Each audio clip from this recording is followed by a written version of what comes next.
ब्रह्मा विष्णु महेश अजर अमर नहीं है। इनका भी आविर्भाव अर्थात जन्म तथा तिरोभाव अर्थात मृत्यु होती है।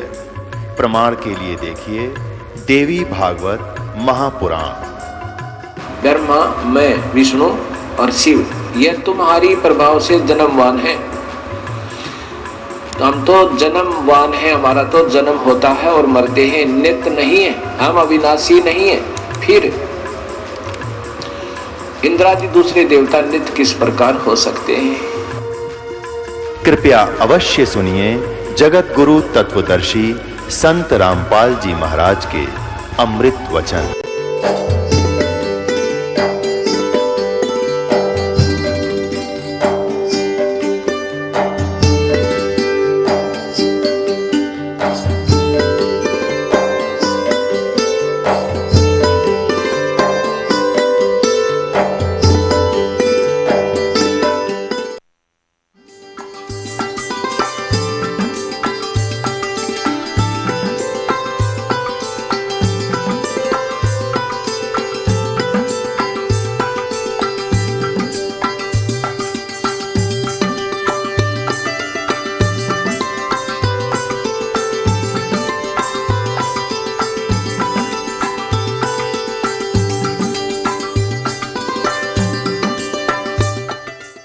सत साहिब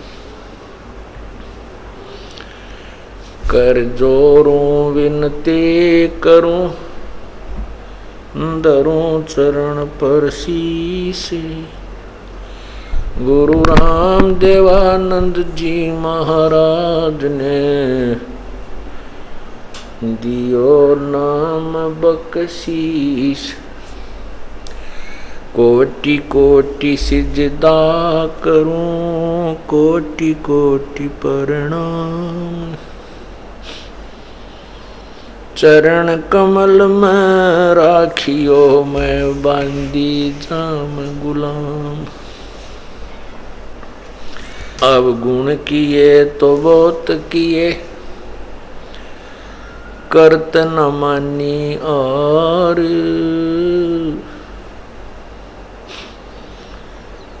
बावे बंदा बख्श दियो,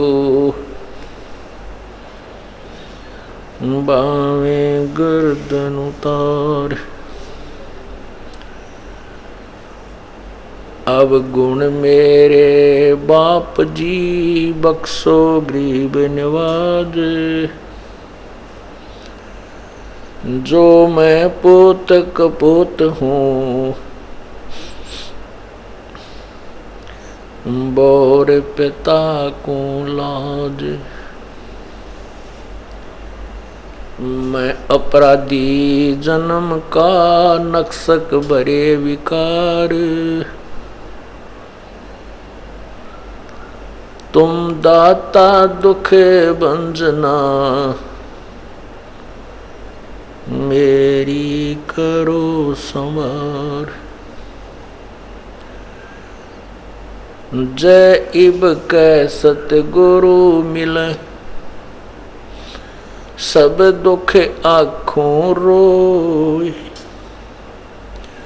चरणों ऊपर शीस धरूं, कहूँ जो कहनी होय। गुरु जी तुम ना बोलियो, चाहे लाख लोग मिल जाएं। हमसे तुमको बहुत है, तुमसे हमको नहीं।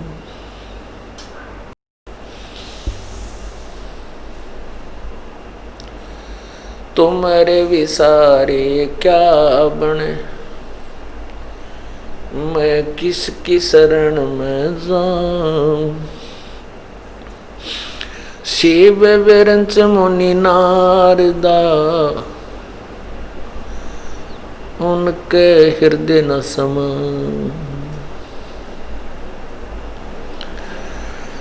राम रटत कन्या भली, साकट भला न पूते।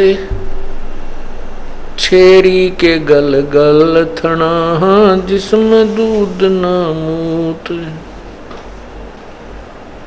राम रटत कोढ़ी भलो चू चू पड़े जो चाम। ये सुंदर शरीर किस काम का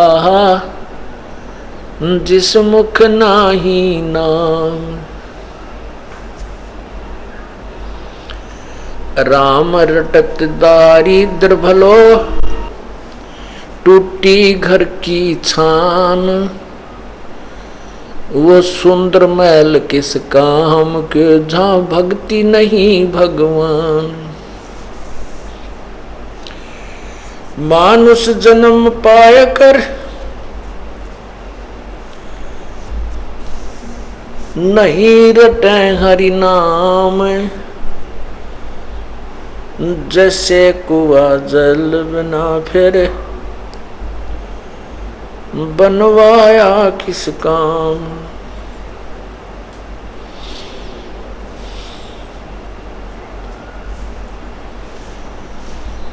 लूट सको तो लूटियो राम नाम की लूट।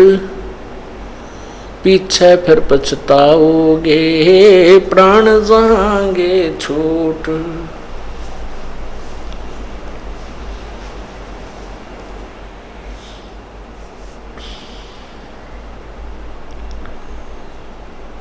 जिन हर की चोरी करी और गए राम गुण भूल।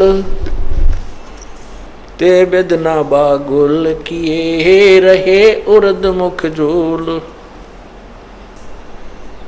मानुष जन्म दुर्लभ है भाई मिले न बारंबार। जैसे तरवर से पत्ता टूट गिरे वो बोहर न लगता डार। परम पिता परमात्मा सारी सृष्टि के रचनहार कुल मालिक पूर्ण ब्रह्म कबीर देव कबीर परमेश्वर इस काल के लोक में आकर अपने निज घर की खबर हमें बताते हैं। हम कौन हैं, कहाँ से आए थे, यहाँ जन्म और मृत्यु हमारा किस उद्देश्य से हो रहा है। हम प्रतिदिन देखते हैं कोई ना कोई ऐसी दुर्घटना किसी समाचार पत्र में या वैसे अपनी आंखों के सामने या किसी वैसे रिश्तेदारी या गांव में शहर में हम प्रतिदिन देखते हैं कि परिवार नष्ट हो जाते हैं। एक दुर्घटना के अंदर पूरा परिवार नष्ट हो जाता है। कहीं फ्लड आता है, बाढ़ आ जाती है, कहीं पर भूकंप से शहर के शहर विनाश को प्राप्त हो जाते हैं। जो व्यक्ति आजीवन महल बनाने में मकान बनाने में लगा रहा और भूकंप आने से उसी महल के अंदर दब के पूरा परिवार नष्ट हो गया।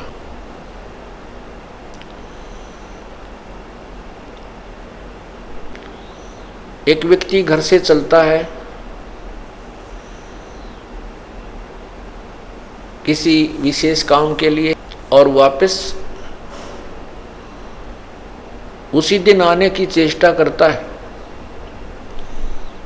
कोई विशेष काम है घर पे और रात्रि को वापस आना अति आवश्यक है। नाइट सर्विस से आने की चेष्टा करता है। इतनी भागो दौड़ करनी पड़ती है और एक्सीडेंट में दुर्घटना को प्राप्त होकर मृत्यु को प्राप्त हो जाता है। उस समय तो इतना भी समय नहीं था कि इस रात को ना पहुंचकर सुबह आ जाऊं। इतनी शीघ्रता लगी हुई थी कि काम बिगड़ जाएगा, मेरा कार्य खराब हो जाएगा, मेरा बिजनेस में कोई नुकसान हो जाएगा या मेरी कोई सर्विस में दिक्कत आ जाएगी और फिर शरीर ही नहीं रहा। ये क्या कारण है, ऐसा क्यों है? हमारे को किसने ऐसा विवश किया हुआ है कि हम इतने बिजी कर रखे, हम इतने व्यस्त कर रखे, और एक पल के बाद पता नहीं कहाँ के कहाँ जा मरेंगे, कहाँ हमारा विनाश होगा और उसके पश्चात क्या होगा।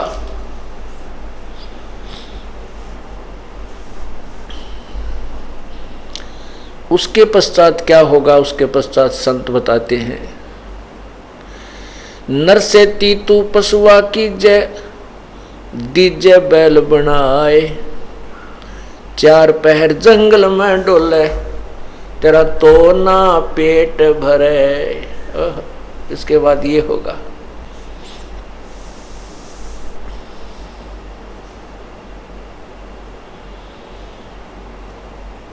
इसके पीछे किसका हाथ है कि जो हमें इतना विवश किए हुए है। यहां पर कोई भी वस्तु, आप कोई भी व्यवस्था देख लीजिए, जीव के बस से बाहर है। संतान उत्पत्ति करना यह जीव के बस की बात नहीं है कि ना करे। इस काल भगवान ने अपने स्वार्थवश, अपनी उदर पूर्ति के लिए ये संसार जितने भी प्राणी हैं इनकी उत्पत्ति वो अपनी उदर पूर्ति के लिए, और साथ में जो इसको साप लगा हुआ है कि 25%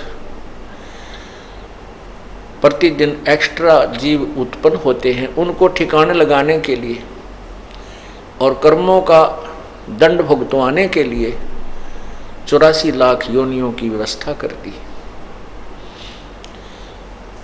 इसको ये चिंता बनी रहती है कि कोई प्राणी तेरे लोक से निकल ना जाए और तुझे 1 लाख मानव शरीरधारी प्राणी प्रतिदिन खाने को ना मिले। आप देखिएगा,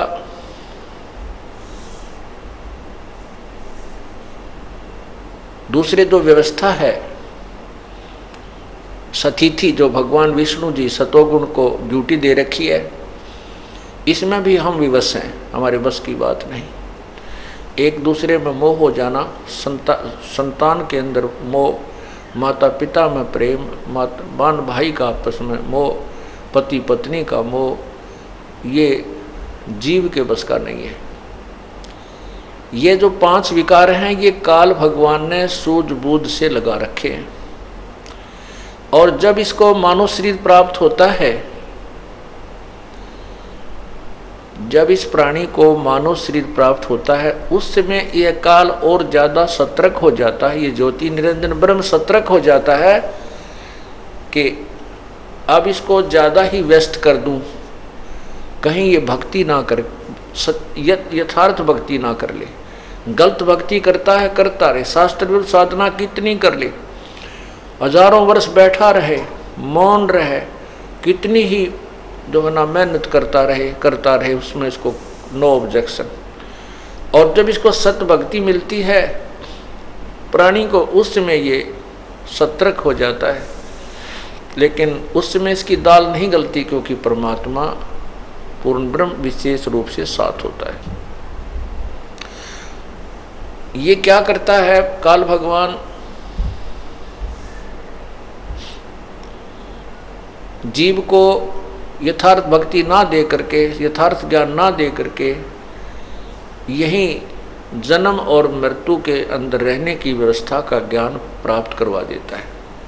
कुछ आकाशवाणी कर देता है जो शास्त्र विरुद्ध साधना होती है, और ये भोली आत्माएं जो तत्व ज्ञान से अपरिचित है, ये उस आकाशवाणी जो काल करता है, 21 ब्रह्मांड का ये मालिक है, उस आकाशवाणी को परमात्मा की आकाशवाणी मान करके ये उसको स्वीकार कर लेते हैं। जैसे देवी पुराण में लिखा है कि ब्रह्मा जी कहता है कि मैं जब सचेत हुआ, जब मैं होश में आया, मैं कमल के फूल पर विराजमान था, युवा अवस्था थी, और मुझे नहीं मालूम मैं कहाँ से उत्पन्न हो गया, मेरा उत्पन्न करने वाला कौन है।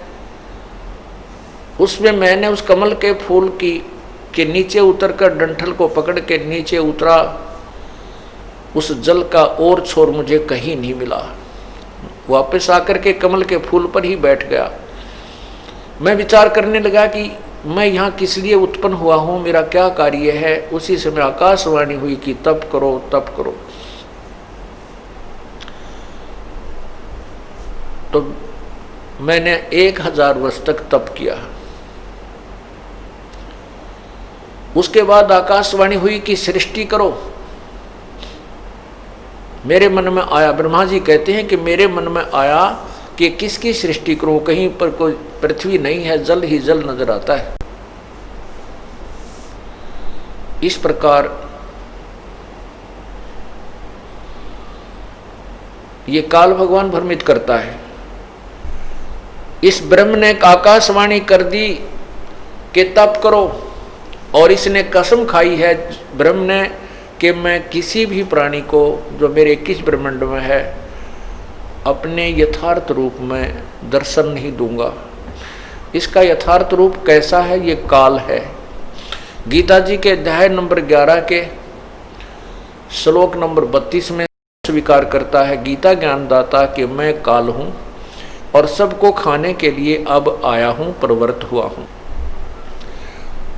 और 11वें अध्याय के 47-48 श्लोक में कहा है कि अर्जुन ये मेरा यथार्थ रूप है, जो रूप मैंने तुझे दिखा, ये विराट रूप, ये मेरा काल रूप। और इसके इस काल के इस रूप के दर्शन न तो वेदों में वर्णित विधि से, न किसी जप से, न तप से, न यज्ञ से, किसी प्रकार से कोई नहीं कर सकता।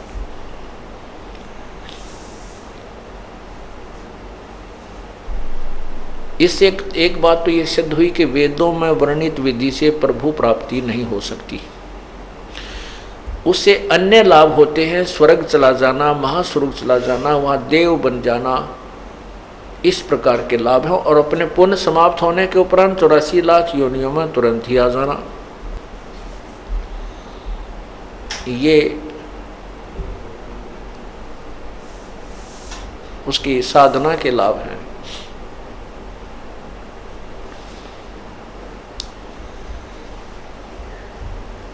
अब वेदों में जो वर्णित, वेदों में जो साधना लिखी है वो साधना हठ योग नहीं है। किसी भी शास्त्र में जो प्रमाणित शास्त्र है, वेदों में गीता जी चारों पवित्र वेदों का सारांश है। इनमें कहीं भी हठ योग नहीं है कि एक स्थान पर बैठ करके आंखें बंद करके या कोई तप आदि करने के लिए कहीं नहीं कहा। और जैसा कि काल भगवान ने ब्रह्मा जी से कहा कि तप करो तप करो, ये जो शब्द, ये आकाशवाणी ब्रह्मा जी ने परमात्मा की मानी कि पूर्ण परमात्मा, यानी इनको ज्ञान नहीं है ब्रह्मा जी को, ना विष्णु जी को, ना शिव जी को कि कौन है पूर्ण परमात्मा। ये तो कहते हैं तीनों देवा उसको ध्यावे, निरंजन का ये पार नहीं पावे। ये स्वयं स्वीकार करते हैं कि हमने बहुत साधना की है और हमारे को परमात्मा के दर्शन नहीं हुए, जैसे शिव पुराण में लिखा हुआ है। तो इनको ये पता नहीं कौन है वो परमात्मा। इन्होंने उस आकाशवाणी को प्रभु की आज्ञा मानकर, और फिर बाद में ब्रह्मा जी ने वेद तो बाद में पढ़े हैं। जब सागर मंथन हुआ, सागर मंथन में चारों वेद काल भगवान ने अपने श्वासों के द्वारा, जैसे कंप्यूटर से बाहर फैक्स कर दिया जाता है, मोबाइल टू मोबाइल जैसे मैसेज और ये सब मैटर भी दूसरे मोबाइल में फैक्स कर दिया जाता है, ऐसे काल भगवान ने चारों वेद समुद्र में प्रवेश कर दिए और वो एक सुसज्जित बहुत अच्छी बढ़िया थाली में रखे हुए बाहर आए प्लेट में, ब्रह्मा को प्राप्त हुए। ब्रह्मा जी ने वेदों को पढ़ा। अब क्या, कहाँ कैसे ज्ञान बिगड़ गया? वेदों में जो लिखा ज्ञान वो उसमें से ओम नाम ले लिया इन संतों ऋषियों ने, देवताओं ने उसमें से ओम नाम ले लिया। यजुर्वेद अध्याय नंबर 40 के मंत्र 15 में स्पष्ट लिखा है कि ओम नाम है, ओम कर्तु समर कलवे समर और कर्त्युम समर। ओम नाम का जाप काम करते करते श्रवण करो, विशेष कसक के साथ, और अपना परम कर्तव्य समझकर ओम नाम का जाप करो। तो ओम नाम का जाप तो ले लिया इन्होंने वेदों से, और हठ योग तप करना ये ले लिया आकाशवाणी से, दोनों की खिचड़ी बना ली। तप करना शास्त्र विरुद्ध साधना है। शास्त्र विधि को त्याग कर जो मनमानी पूजा करते हैं, साधना करते हैं, आचरण करते हैं, उनको कोई लाभ नहीं होता, ना उनकी गति होती है, ना मोक्ष होता है, और ना ही उनको कोई सुख होता है। और इन तीन चीज़ों के लिए, तीन वस्तुओं के लिए हम परमात्मा की तलाश खोज करते हैं, उसकी पाने का प्रयत्न करते हैं। इससे तप से क्या होता है? तप से राज राजमद मानम जन्म तीसरे शुक्र शवानम। ऋषि लोग हजारों वर्षों तक तप करते थे, उतना ही उसको राज्य मिल जाता था।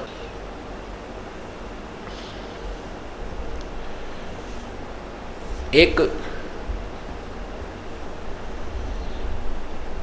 प्रियव्रत नाम का राजा था, एक प्रियव्रत नाम का व्यक्ति था। उसने 11 अरब वर्ष तक तप किया। उसको उस तप के प्रतिफल में उतना ही समय तक शासन मिल गया, वो राजा रहा। जब वो अपने 11 अरब वर्ष के राज्य को भोग कर मरने लगा, जब पार्षद यानी यम के दूत उसे लेने आए, धर्मराज के दूत उसे लेने आए, तब उसको कहा कि चल प्रियव्रत, तेरा समय पूरा हो गया। ओए होए। तब प्रियव्रत कहता है कि मुझे कुछ और समय दे दो, मुझे कुछ और समय दे दो। तब उन दूतों ने कहा कि नहीं, तेरे लिए अब इससे आगे कोई श्वास भी देने का हुक्म नहीं है। उठा ले गए, धर्मराज के पास पेश कर दिए। वो धर्मराय ने पूछा कि प्रियव्रत, 11 अरब वर्ष तक तूने राज्य तप किया और 11 अरब वर्ष तक तूने अपना राज्य भोग लिया, अब बता कुछ कमा के लाया के खाली आया? तब प्रियव्रत कहता है, महाराज खाली आया, कुछ नहीं लाया। फिर धर्मराज ने कहा कि इसको गधे की जूनी दो, गधे की योनि में डाल दो, इसका काला मुंह करो। तब उसने प्रियव्रत ने कहा, मेरा काला मुंह क्यों कीजिए है? धर्मराज ने कहा कि 11 अरब वर्ष तक तूने तप किया, उसके बदले में राज ले लिया, भगवान की भक्ति करी नहीं, इसलिए तेरा काला मुंह किया जा रहा है और गधे की जोनी में तुझे डाला जा रहा है। तब प्रियव्रत कहता है, भूल हुई, बहुत गलती बनी। तो धर्मराज ने कहा, अब तो बनगी भाई, फिर संभलना। एक काणा कर्ण तपस्वी था, उसने 22 लाख वर्ष तक तप किया, इतने ही वर्ष तक राज्य किया। उसको 22 वर्ष तक तप किया, 22 लाख वर्ष तक तप किया। फिर उसके लिए विमान आया लेने के लिए, अब चलो तुम याद किए हो धर्मराज दरबार में चलो। उसको इतना अभिमान हो गया था कि मेरे जैसा जाजुल तप किसी ने नहीं किया होगा। रास्ते में एक पत्थर पर शिला थी, एक पत्थर का बहुत बड़ी पत्थर था, और उसके चारों तरफ उन पार्षदों ने कहा, जो उसको लेने आए थे वो दूतों ने कहा कि तपस्वी जी, आप इस परशिला के चारों तरफ एक परिक्रमा देकर आओ, ये नियम है। अब वो काणा कर्ण तपस्वी उस परशिला के चारों तरफ चलने लगा। उसने देखा वैसे ऐसे 18 करोड़ काणे कर्ण अपना नाम लिख गए हुए थे, मैंने 1000 वर्ष तप किया, मैंने इतने लाखों वर्ष तप किया। तब उस काणे कर्ण ने के मन में ये आई कर, तेरे से एक जाजुल तपस्वी है, तेरा तप तो कुछ भी नहीं। एक उसका भी मान तोड़ा। फिर धर्मराज के दरबार में जब गया धर्मराज ने कहा, न्यायाधीश ने कहा कि भाई तपस्वी जी,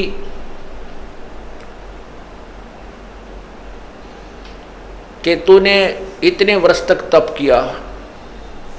कहाँ जी तप किया? कहने लगे कि अब और इतने वर्ष तक राज्य किया। तो कहने लगा धर्मराज के मैं न्याय करूं या रहम करूं, अदल करूं, अदल माने न्याय, अदल करूं या फजल करूं, फजल माने रहम। अब देखो बुद्धि भ्रष्ट होती है इंसान की। अब क्या मन में आता है उस तपस्वी के कि ये रहम क्यों कराऊं इससे, मैंने ही तप किया और मैंने ही राज्य प्राप्त किया, अब ये इसमें रहम की क्या आवश्यकता पड़ेगी। कहने लगा न्याय कर, अदल करो। वो कहता है कि मैंने 22 लाख वर्ष तप किया, इतने वर्ष राज्य किया, तो इसमें रहम की क्या आवश्यकता है, आप न्याय करो। तब धर्मराज ने कहा कि जिस टुकड़ी, पत्थर की टुकड़ी के ऊपर बैठकर, जिस पत्थर की शिला पर बैठकर तूने तप किया था वो किसकी थी, तेरी थी या मेरी थी, बता। अब वो ये कहे कि मेरी थी, तो धर्मराज कहता कि लाया क्यों नहीं, फिर उसने अपनी साथ में तेरी थी। तो तब उसने कहा वो तो महाराज आपकी थी, तो भाई मेरी उस टुकड़ी का अब तू किराया दे मुझे। उस टुकड़ी को 22 लाख वर्ष तक अपने सिर पर रख, तब न्याय होगा। तब कहता है रहम करो, अब रहम करो। उन्होंने बोला रहम करो तो मैंने अपने सिर पर रखनी पड़ेगी भाई, यह गलती मैं नहीं कर सकता। उसको सर्प बना दिया और 22 लाख वर्ष तक वो मरता रहा, जीता रहा, और उस टुकड़ी के नीचे उसका वास रहा। तो पुण्यात्माओं, ये तत्व ज्ञान हमें प्राप्त नहीं हुआ था। हम इन ऋषि महर्षियों को और तपस्वियों को, सिद्धों को, छोटे मोटे चमत्कार दिखाने वालों को एक परम संत मान बैठे थे। डिम्ब करें डूंगर चढ़े, अंदर झीनी झोल, जग जाने बंदगी करें ये बोवें सूल बबूले। डम्ब माने पाखंड करते हैं, दम्ब करते हैं। कैसे करते हैं? ऊंचे स्थान पर बैठ जाते हैं, ऊंचे से टीले पर जाकर बहुत दूर से सबको दिखाई दे तपस्वी बैठा है, दुनिया जावे मत्था टेके और वाह वाह का पात्र बने। भोली जनता तो ये समझती है कि बड़ा तपस्वी है, बड़ा साधक है, बंदगी कर रहा है, भक्ति कर रहा है। और तत्व ज्ञान से परिचित संत कहता है ये तो अपने आने वाले जीवन में, भविष्य में बबूल के बो रहा है, उन कांटों को बो रहा है जो इसी ने उनके ऊपर चलना पड़ेगा। डम्ब करे डूंगर चढ़ ये अंदर झीनी झूल, जग जाने बंदगी करे ये बोवे सूल बबूल।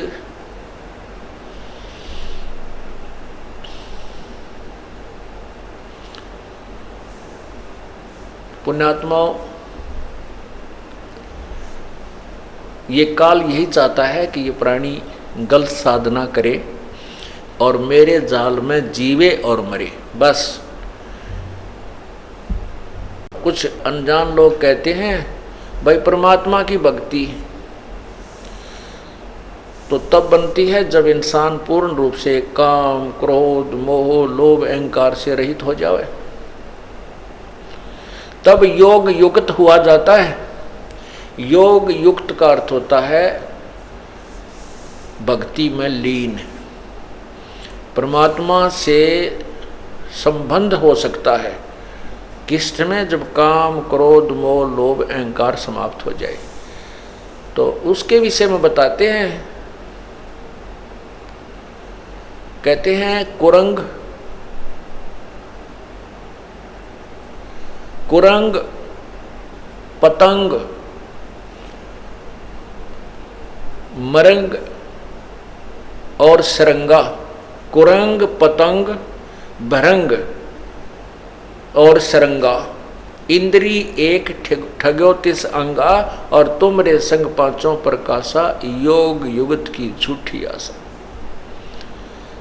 क्या बताना चाहते हैं कि जो व्यक्ति हट करके अपनी इंद्रियों का दमन करने की चेष्टा करता है, कहते हैं वो व्यर्थ में अपने प्रयत्न कर रहा है।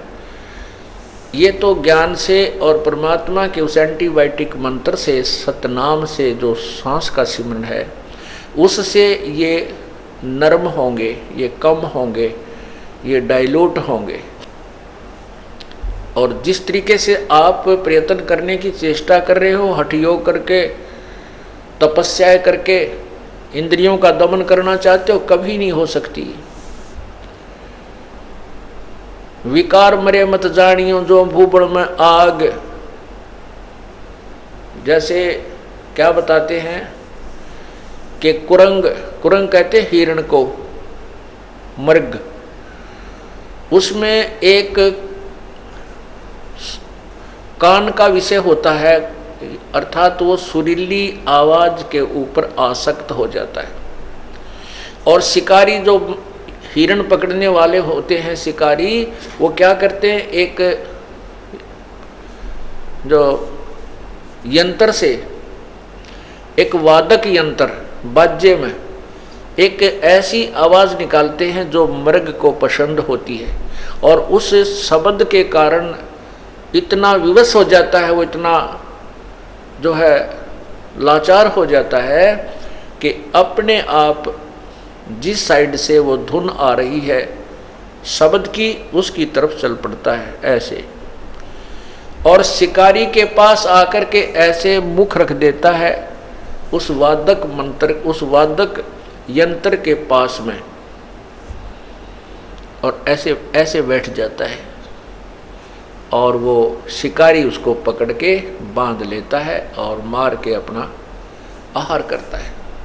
वो मृग के बस की बात नहीं है कि वो उस तरफ खिंचा ना चला जाए। फिर सपर्श,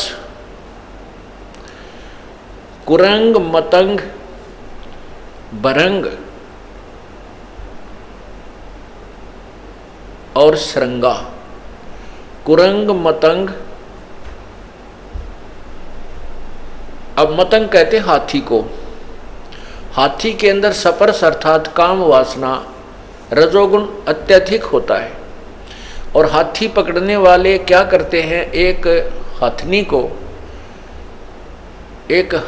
को ट्रेंड कर लेते हैं, और एक जंगल में एक गड्ढा, लंबा चौड़ा गड्ढा खोद देते हैं, उसके ऊपर छत देते थे पतली पतली लकड़ियों की, और उसके ऊपर घास, उसके ऊपर फूस डाल करके, मिट्टी डाल करके और घास डाल देते हैं। ऐसा कर देते हैं जैसे अलग से पहचान नजर नहीं आती कि यहाँ कोई गड्ढा है, उस पर छत दी हुई। और उस ट्रेंड की हुई उस प्रशिक्षित हथनी को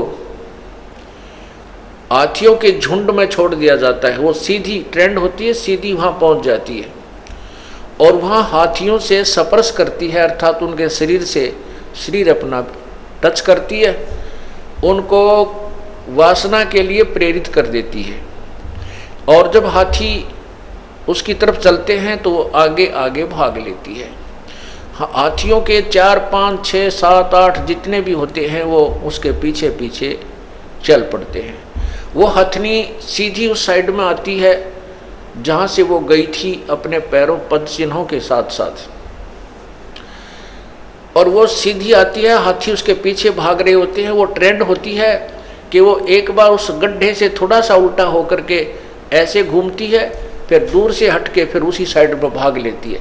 तो हाथी इधर ना जा करके सीधे ही उसके पीछे उस वासना वसंधे होकर के दौड़ते हैं, और वो गड्ढे में गद्दाए गद 4, 5 कट्ठे फिट हो जाते हैं उसमें। और फिर वो चिंगाड़ मार मार कर रोते हैं गड्ढे में गिर जाने के उपरांत।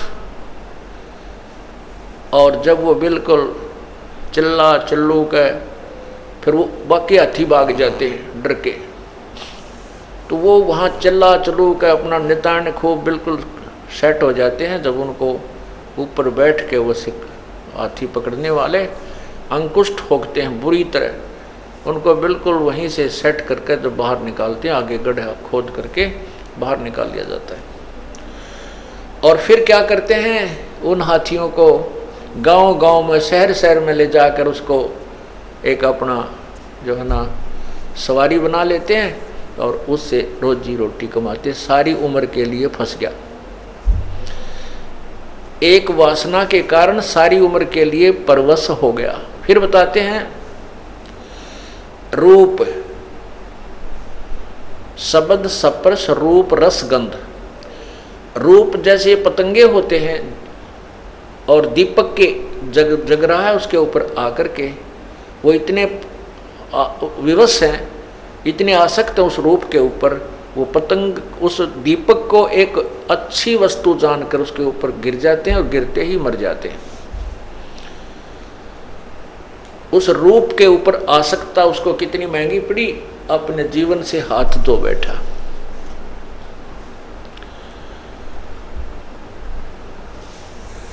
अब रस, जीभ का स्वाद। मछली को पकड़ने वाले एक मांस का टुकड़ा एक तार के लोहे के हुक में डालकर कांटे में और रस्सी बांध करके जल में छोड़ देते हैं, और मछली आती है उस मांस के टुकड़े को खाने के लिए मुंह उसमें डालती है, वो झटका दे देता है, उसके वो हुक मछली के मुंह में फंस जाता है, उसको बाहर पटक देता है। अब उस जीव के रस के प्राप्ति के लिए उसने अपनी मछली ने अपनी जीवन बर्बाद कर लिया। वो बाहर आते ही मर गई और शिकारी का आहार बनी।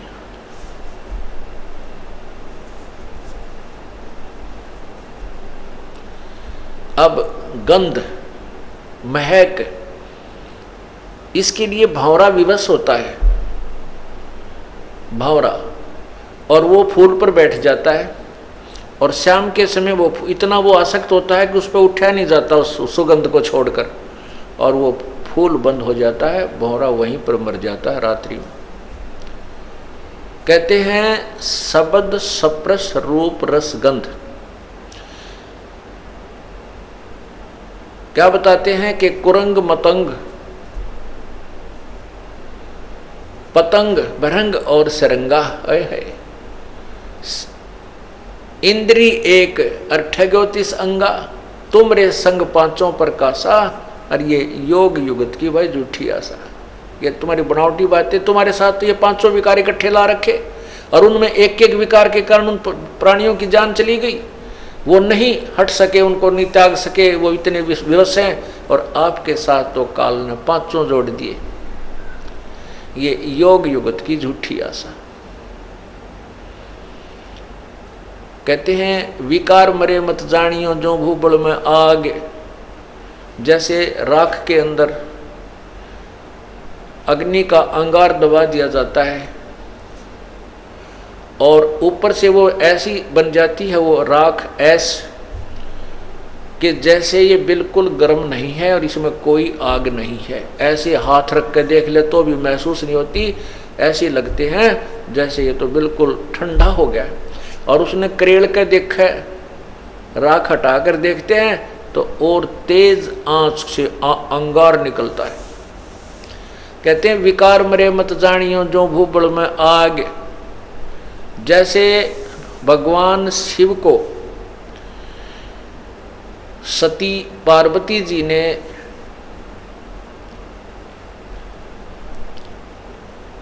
धोखा दे दिया, जैसा कि उन्होंने माना। कैसे कि श्री रामचंद्र जी सीता वियोग में जब सीता का अपहरण हो चुका था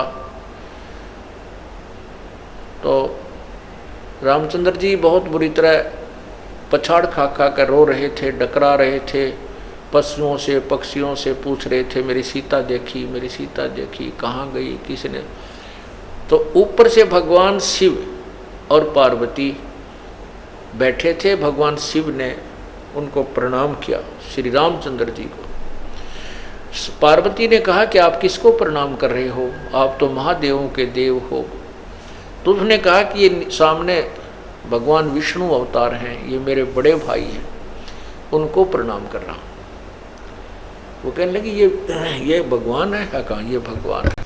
पार्वती बोली कि मैं नहीं मानूं, भगवान और रो रहा है। भगवान रोते हैं कभी? तो भगवान शिव ने कहा कि इनकी पत्नी ये लीला करने आए हुए हैं, इनका यहाँ ऐसे ऐसे जन्म है और इनकी पत्नी को कोई उठा ले गया है, उसके वियोग में रो रहे हैं, सीता के वियोग। तो पार्वती जी के मन में ये बात आई कि मैं इनकी परीक्षा लूँगी। भगवान शिव से कहा कि मैं श्री रामचंद्र जी की परीक्षा लूँगी, मैं सीता रूप बनाऊँगी, इनके सामने जाऊँगी, यदि मुझे पहचान लेंगे मैं पार्वती हूँ तो मैं इन्हें भगवान मान लूँगी, अन्यथा नहीं। भगवान शिव ने कहा कि यह गलती मत कीजिए, तुम मेरे काम की नहीं रहेगी।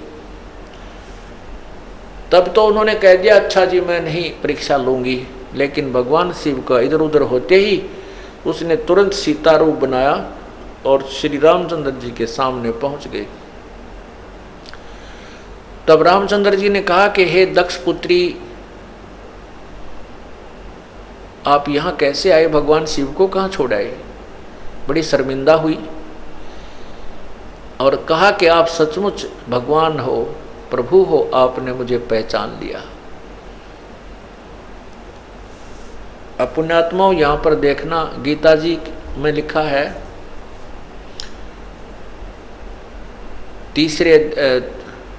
7वें अध्याय के 9 से 10 श्लोक में, 9-10 श्लोक में कि मैं विद्वानों का विद्वान और मैं जो है ना बलवानों का बलवान बल और बुद्धिमानों की बुद्धि ये मेरे हाथ में है।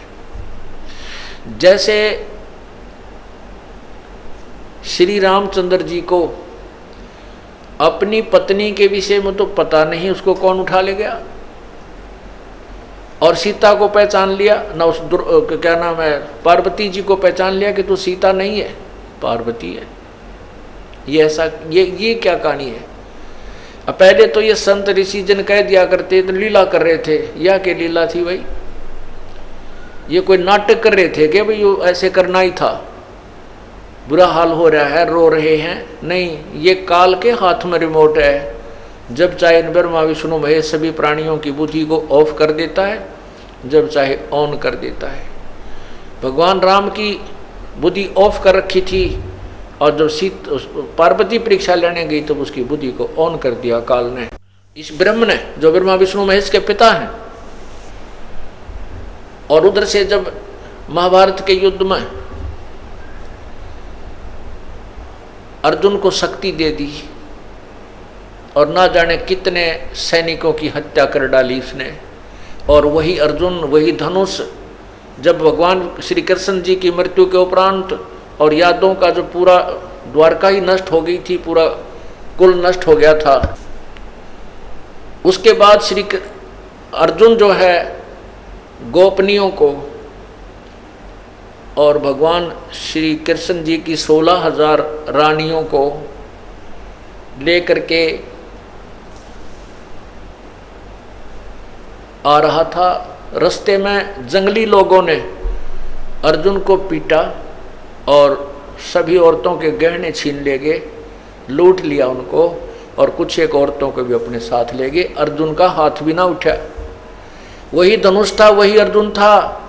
तब अर्जुन रोता है कि ये कृष्ण बड़ा छलिया था, इसने हमारे साथ धोखा ही धोखा किया। जब हमारे से पाप करवाना था, जब मुझे शक्ति दे दी, और आज मैं खड़ा खड़ा पिट रहा हूँ, वही अर्जुन हूँ और वही बाण है, आज मेरे से बाण उठाया भी नहीं जा रहा है, मेरी शक्ति कहाँ गई?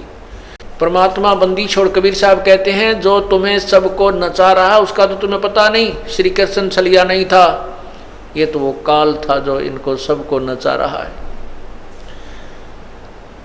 अब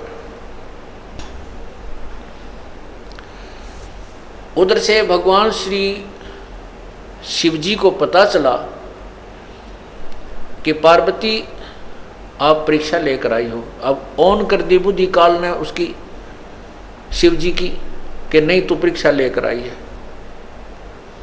तब वो शर्मिंदा होगी, न बोली गलती बन गई मेरे से। तो उसने कहा भगवान शिव ने कि आज से तू मेरे लिए पत्नी रूप में स्वीकार्य नहीं है, क्योंकि आपने मेरे बड़े भाई की पत्नी का रूप धारण कर लिया, सीता जी का रूप धारण कर लिया, इसलिए मेरे लिए तू माँ के तुल्य होगी। और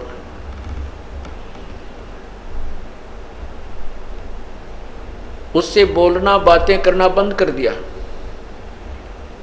पार्वती ने एक दिन देखा, 2 दिन देखा, 10 दिन देखा कि फिर वो जान गई कि पक्का हट कर दिया, अब ये नहीं बोलेगा, इसलिए क्यों ना कुछ दिन अपने मायके चली जाऊं, कुछ दिन में ठीक हो जाएंगे ये। अब मायके गई तो वहां क्या देखा, वहां देखा कि राजा दक्ष उनके पिताजी ने एक यज्ञ कर रखी है। उस यज्ञ में सभी को आमंत्रित किया है, ब्रह्मा को, विष्णु को, लेकिन शिव को नहीं बुलाया, अन्य देवता भी बुला रखे। इस बात से उसने जाकर के अपने माता पिता से कहा कि आपने अपने दामाद शिव को क्यों नहीं आमंत्रित किया, हमें क्यों नहीं बुलाया। तो राजा दक्ष ने कहा कि तूने हमारी मर्जी के विरुद्ध शादी की थी, आपने मेरी बेइज्जती की थी, एक गले में नाग डाला हुआ व्यक्ति यहाँ आया, मेरी हंसी करवा दी, और तू मेरी जो ना मर्जी के विरुद्ध, मेरी इच्छा के विरुद्ध सब इच्छा से शादी की थी, तो ऐसे व्यक्तियों को कि मुझे जरूरत नहीं, तू आई क्यों, तुझे बुलाया किसने। इससे अक्षुब्ध होकर के उधर से देखा कि श्री भगवान शंकर मेरे से बात नहीं करेंगे। दोनों तरफ से हिसाब ला करके पार्वती ने सोचा कि राजा दक्ष को भी मजा चखाती हूँ, इसकी यज्ञ को नष्ट करवाती हूँ, भ्रष्ट करती हूँ। हवन कुंड, बहुत बड़े बड़े हवन कुंड, उसमें नरी लकड़ी घेर कर ऊपर तो ये सभा सभा करनी है, चारों तरफ बैठ जा करते, राजा की यज्ञ करते थे, डूंडा ठा देते, कौन सा गर्ते डालना था, तो नरा घी घेरो तो पूरा भट्ट बड़ा था। तो पार्वती जी ने उसके अंदर छलांग लगा दी, अपना जीवन लीला समाप्त कर दी, आत्महत्या कर ली। उधर से जब श्री शंकर जी को पता चला, भगवान शिव को पता चला, तो वो आए और राजा दक्ष का सिर काट दिया। उधर से फिर उसको एक बकरे का सिर लगा दिया। काफ़ी प्रार्थना से लंबी कहानी है। हम जो विषय अपना आज सब्जेक्ट है, हम उसी पर चलते हैं। आज का जो सत्संग का विषय है, उसके बाद क्या होता है कि भगवान श्री शिव जी ने देखा कि पार्वती कहाँ है, कौन से कुंड में गिरी है, तो उन्होंने उसमें गिरते ही तुरंत ही उसको अधजली सी वह जल गई थी, लेकिन कंकाल शेष रह गए थे, उसको बाहर निकाल दिया था, बाहर पड़ी थी वो हड्डियाँ, अस्थियाँ शीघ्र ही बाहर निकाल दिया था, लेकिन वो जल चुकी थी, समाप्त हो गई थी, अस्थि शेष थी। तो भगवान शिव जी ने उस पार्वती जी की, सती जी की उस अस्थियों को पार्वती समझ के, इतना मोह, ओए होए, काम, क्रोध, मोह, लोभ, अहंकार, लोभ, मोह, ये मोह प्रमाण देते हैं मोह कितना प्रबल होता है। भगवान शिव ने उस पार्वती के कंकाल को, हड्डियों को सीने से लगाया ऐसे, और 10,000 वर्ष तक उनको लिए फिरता रहा जंगल में, इधर उधर, उसको पार्वती समझ के। ऐसे पागलों जैसा हाल हो गया भगवान शिव का। तब कहते हैं भगवान विष्णु ने सुदर्शन चक्कर मार के और पार्वती जी के कंकाल के टुकड़े टुकड़े किए, कि जब तक ये टुकड़े टुकड़े नहीं नष्ट नहीं होगा शरीर, तब तक भगवान शिव का मोह इससे भंग नहीं होगा। तो जहाँ पर आँख गिरी, वहाँ जहाँ आँखों वाले स्थान गिरा हड्डी ही, वो तो नैना देवी बना दिया मंदिर। जहाँ पर धड़ गिरी, वहाँ पर वैष्णो देवी का मंदिर बना दिया। ऐसे ये मंदिरों की स्थापना हुई। अब इसमें काफ़ी सत्संग में बहुत सा निर्णय आपको मिलेगा। अब जैसे नैना देवी का मंदिर क्यों बना, वैष्णो देवी का मंदिर कैसे बना, जहाँ पर भगवान शिव के, पार्वती जी के जो अस्थियाँ थी, उसका धड़ गिरा था नीचे का हिस्सा, उसको वहीं पर जमीन में गाड़ कर अंतिम संस्कार किया गया, और उसके ऊपर एक यादगार बना दी, गुंबद सा बना दिया, कि आने वाले समय में ये यादगार बनी रहे कि भगवान शिव के ने ऐसी लीला की थी, पार्वती ऐसे हुआ था, और उसकी यहाँ पर ये धड़ को अंतिम संस्कार किया गया था। जहाँ नैन पड़ी वहाँ पर नैना देवी का भी इसी प्रकार यादगार बनाई थी कि आने वाले समय में कहीं न ऐतिहासिक बातों को कोई झुठला ना दे। अब उसकी पूजाएं शुरू होगी। वो एक मात्र यादगार है, वहाँ पूजा करने से कोई लाभ नहीं होता। अब क्या होता है, अब भगवान शिव का वो मोह भंग हुआ कि तू तो अस्थियां लिया फिर रहा था, ये तो पार्वती नहीं थी। फिर उसके मन में आया कि देख तेरे साथ कैसी समस्या ही कि एक वासना तेरे अंदर जो काम रूप है, जो काम तेरे अंदर है, वासना है, स्त्री की इच्छा जो है, इसके कारण ही तो मैंने विवाह किया। और विवाह किया तो मेरे साथ धोखा किया, पार्वती ने मेरे से झूठ बोला और पीछे से जाकर उसने सीता का रूप बना। मैं सबसे प्रिय समझता था इसको कि ये मेरे सामने कभी झूठ नहीं बोलती, उसने मुझे धोखा दे दिया। तो क्यों ना ऐसा यत्न करूं कि मैं अपने इस विषय वासनाओं को, अपने रजोगुण को, अपने काम को समाप्त कर दूं तपस्या करके, मुझे भविष्य में स्त्री की आवश्यकता ही ना पड़े। इस उद्देश्य से भगवान शिव ने 88,000 वर्ष तक तपस्या की और कहते हैं कामदेव को नष्ट कर दिया। ये काल बड़ा चाल है, चालबाज है। उसने एक भेज दिया अपना ड्रामा करके, उसने कहा मैं कामदेव हूँ, मुझे माफ़ कर दो, माफ़ कर दो। भगवान शिव ने उसको अपने त्रिशूल आदि से दृष्टि से नष्ट कर दिया कि मैं तुझे नष्ट कर देता हूँ।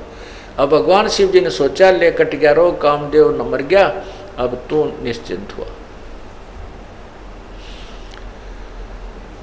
अब कुछ वर्षों के बाद काल भगवान को याद आई बात। कुछ वर्षों के बाद काल भगवान के मन में आया कि इस प्रकार जैसे आज भगवान इस शिव ने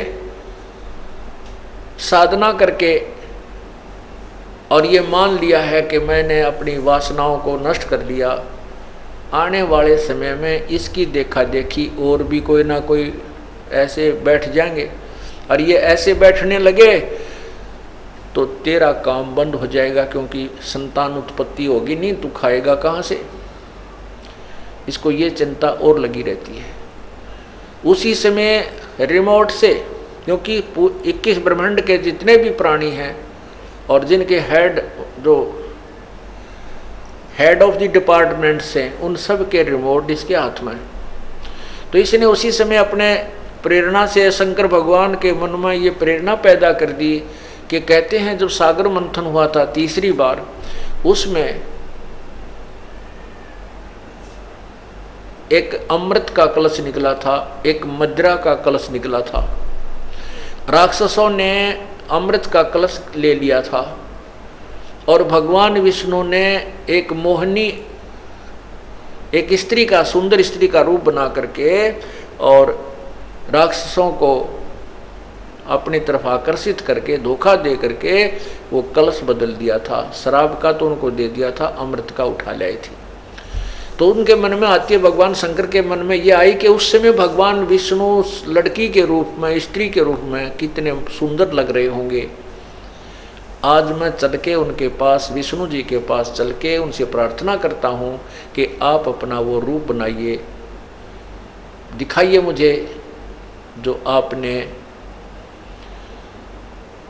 सागर मंथन के समय राक्षसों को धोखा देने के लिए बनाया था, स्त्री रूप बनाइए। क्योंकि उस समय मैंने विष को ग्रहण कर लिया था और मुझे नशा बन गया था, मैं नहीं देख पाया था। इतना विचार करके भगवान शंकर जी विष्णु जी के द्वार पर जाकर बैठ गए। आओ भगत हुई, प्रणाम हुआ, पूछा कैसे आना हुआ महादेव। तब भगवान शिव ने कहा कि भगवान आज मैं आपके पास एक विशेष कार्य से आया हूँ। मैंने सुना है कि आपने जब राक्षसों से वो अमृत का कलश छीना,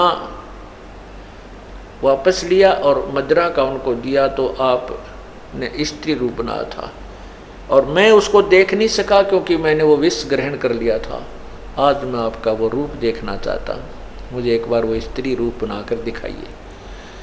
अब भगवान विष्णु जी कहने लगे भोलेनाथ वो तो कोई मजबूरी थी, कोई समय था। अब बता, मुझे शर्म नहीं आओगी, मैं लड़की बन के खड़ा हूँ तेरे सामने। भगवान शिव जी कहने लगे, मैं बैठ गया आपके द्वार पर, और जब तक मुझे रूप नहीं दिखाओगे मैं नहीं जाऊं। भगवान विष्णु को पता था कि ये भगवान तो भाई 88,000 वर्ष तक तप करके आए, और यहाँ बैठ गया ये उठे कोई ना मन माने 10,000 वर्ष तक, तो इससे भी पीछा छुटवाना आवश्यक है। ऐसे ही बात बूत करके, मजाक मजूक करके, और घर अपने महल की तरफ चले गए। भगवान बैठो भोलेनाथ, अभी आता हूँ मैं। तो वहाँ से अंतर्ध्यान होकर के भगवान शिव अकेले बैठे थे बाहर बरंडे में, और सामने बहुत सुंदर बाग था, वन था। थोड़ी सी दूरी पर भगवान विष्णु ने सुंदर लड़की का रूप बनाया, अर्धनग्न शरीर उसका, और भगवान शिव ने इधर देखा, कोई नहीं देख रहा है, तो उठकर चल भाग लिए उस लड़की के पीछे। और भगवान शिव जी और विष्णु जी जो स्त्री रूप में था, वो थोड़ा सा और माड़ी सी स्पीड पकड़ के आगे को चलने लगे। आखिर में भगवान शिव ने दौड़ के उसका हाथ पकड़ लिया। तब तक भगवान शिव की बहुत बुरी हालत हो चुकी थी, जो यहाँ वर्णन भी नहीं की जा सकती, उनके इतिहास में लिखा है। उसी समय भगवान विष्णु जी ने अपने विष्णु रूप बना लिया। जब उनके मुंह की तरफ देख कर ये सती थी, तो भगवान विष्णु ने कहा कि ऐसे मूर्ख बनाया था जैसे आपको बना दिया, राक्षसों को मैंने ऐसे मूर्ख बनाया था। अब यहां परमात्मा क्या कहना चाहते हैं बंदी छोड़ कबीर साहब जी? कहते हैं, जैसे अग्न काष्ठ के माही है, व्यापक पर दिखे नाही, ऐसे कामदेव पर चंडा, व्यापक सकल दीप नौखंडा। जैसे लकड़ी में आग है लेकिन दिखाई नहीं देती, और जब इसको तिल्ली लगाई जाएगी तो ये अग्नि रूप धारण कर लेगी। कहते हैं, जैसे अग्नि काष्ठ के माही है, व्यापक पर दिख नाही, ऐसे काम देव पर चंडा, और व्यापक सकल दीप नौखंडा। विकार मरे मत जानियो, जो भूबल में आग, इसका तरीका ही दूसरा है। इसको विकारों को नष्ट करने का जो काम, क्रोध, मोह, लोभ, अहंकार रूपी शब्द, सप्रस, रूप, रसगंध आदि हैं, इनको नष्ट किसी हठ योग या क्रिया से नहीं किया जा सकता। इससे तो ये सिर्फ एक कुछ समय के लिए ऐसा लगेगा जैसे भूबल में आग होगी हो, ऊपर राख ठंडी हो जाती है, लेकिन अंदर चौंकी तो विद्यमान रहती है। इसका तरीका है ज्ञान प्रथम, ज्ञान के बाद फिर सिमरन, जो श्वास का सिमरन है, इन विकारों को बिल्कुल धीरे धीरे नष्ट कर डालता है।